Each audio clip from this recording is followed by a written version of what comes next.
Sweet on that. Just excited to be here. Really excited over the last 2 or 3 weeks. You know, a lot's been going on trying to finish out recruiting, get a quarterback here, as y'all know. Really excited to be off the road recruiting, get a chance to, get to know our staff more, get to know our players most importantly. Now for us, the real job begins because most of the guys are going to be on our roster are here. And so this spring's important for us, obviously from an X and O standpoint, but just developing relationships with our players, getting to know them getting to know us. I've never seen an offense be very good that's not close and together. So just excited to kind of dive into getting to know our guys. You know, the first 3 weeks I've spent here have been mostly away from here. And so trying to get settled here and settle in with our guys and get ready to go to work because there's a lot of work to be done. But fire away. Hey, Coach. Tim Reynolds with the Associated Press. Welcome to Miami. Hey, thank you. When the deal got done, and when you came here, a lot of things that have happened subsequently hadn't happened yet. There's been change in quarterback. There's a lot of good things have happened in these 3 weeks. When you did come aboard, there were a lot of questions going on. What spoke to you that this was the right move for you and your family right now? Yeah, a couple things. I will say I was in a really good situation with, I will say Sonny Dykes is someone I have a lot of respect for. We're really good friends and, had a really good quarterback in there. But just when you look at it's the University of Miami, first of all. I'm not numb to the tradition and the history and what's been done here and what can be done here. So I think that starts. I think Coach Diaz is a big reason that I was very interested because, we went against each other back in the day in the SEC a lot when we were both coordinators. He was always probably the toughest guy we would face. And so, as coordinators, you develop a lot of respect for who you go against. And obviously his defensive background speaks for itself. And obviously how we've been successful here on defense. And so those two things probably stood out. And really, thirdly, just kind of looking through the situation, there's, I guess it's easy to always get caught up in negatives or what things aren't there. I'm just not one of those guys. I kind of see what can be and what is there and say, hey, this is what's there. This is what can be done with what's there. And try not to focus on the issues. Now, you got to go solve issues. You can't be naive to it. But we'll focus on, okay, here's what we do have. So here's what we can be really good with. And if we do improve some of those maybe deficiencies, what really could be done. And so just thinking probably a combination of it being the University of Miami, being Coach Diaz, and seeing what a great opportunity it was here, just, it's what I kind of kept coming back to. Hi, Rhett. From the time you've had to study tape of Miami players in between 2021 recruiting the last few months, how good is the talent at receiver, running back, tight end? And if you wouldn't mind talking about some of the players who caught your eye and their skill sets among the returning guys. I'll be real careful to name names just because it's so early. And honestly, sometimes that sets unfair expectations for kids. But I'll say this. I've been in some situations before where maybe coming in from an offensive standpoint, we've kind of got to turn things around in some, at least perception, statistical areas. And in those scenarios, I think back to when I had been at Auburn in 2009-10, when we came back in 2013. The year before, they had gone 3-9, 0-8, worst year in school history. And there wasn't one player on that offense that anybody wanted. Same thing, a couple years I went to UConn, and then even last year at SMU when we were trying to make improvements. And the things I've always done is look, the past is the past. You've got to be aware of some things, but really like I've told our players day one, all I really care about is what we're doing going forward. So I have not and will not watched one single game from last year, like in terms of a game. Now, what I have done is we've had some GAs and quality control coaches that go cut up specific plays of players. So I can get to know, hey, here's 10 or 15 plays of Zion. Here's 10 or 15 plays of Pope or this guy or that guy. And I can see kind of what their skill set is, what I think they can do until we get on the field with them.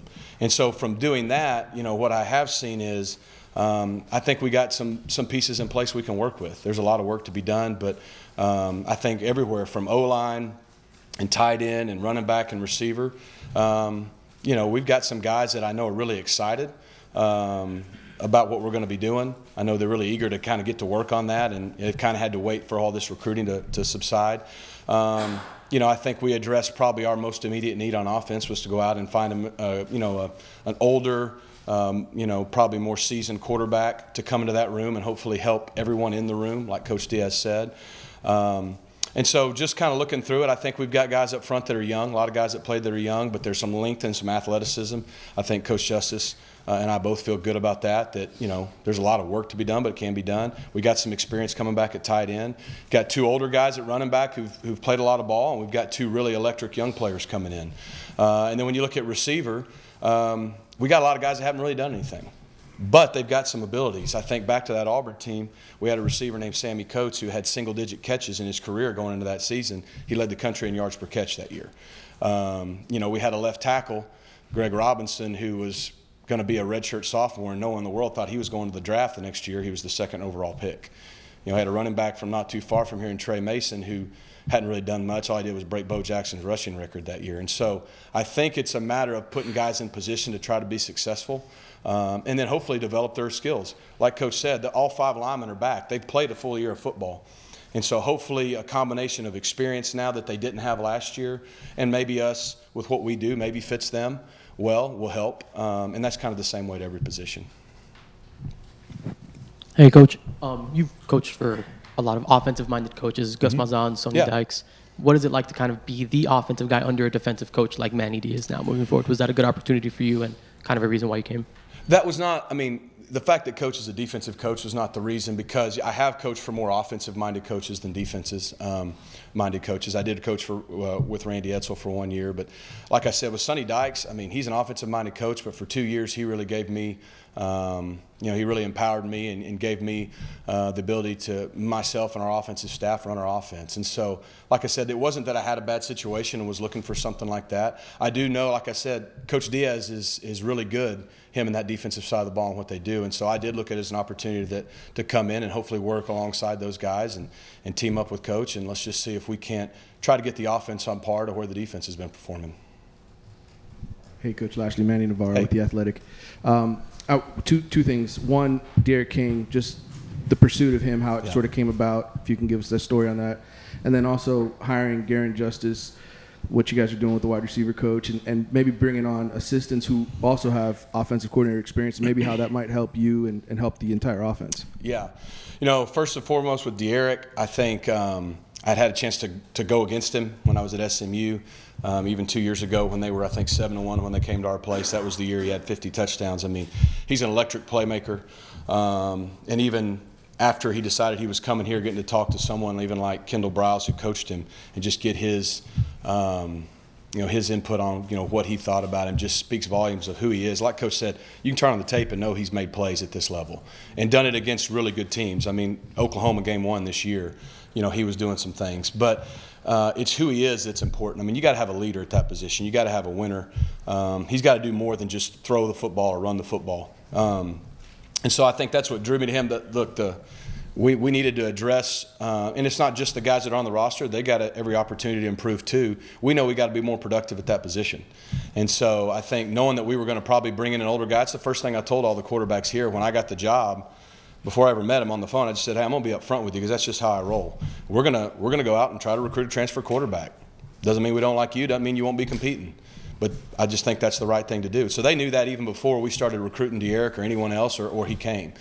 But when he became available, it actually probably was good. It happened late in the process, and there was about a week left to get him into school. And it just worked out that because he and I had gone against each other, he's from the state of Texas. He knew Shane Bichelle, who was the quarterback I had at SMU. They had conversations. I just think that kind of helped us get the ball rolling to the point that we were able to get him on campus. And when he came, like Coach said, to use a brand that sells itself, and Miami and Coral Gables is a great place. And I think when he was able to sit down and see some of those cut-ups of the guys that we do have coming back, whether they put up big numbers or whatever, but just see them on tape, see them in the weight room, hang out with them for 48 hours, he felt really good about the guys that would be around him and that he could help make them better and they could help him reach some goals as well. And with regards to staff, probably the best thing that stood out about Garen is his good looks. You can see him sitting up there right now. But after that, you normally don't look for a good-looking O-line coach, but we found one. The thing is very similar to Eric. Garen and I have never worked together. Obviously, he's played in an up-tempo system. I believe, right, a second-team All-American coach. Am I getting that right?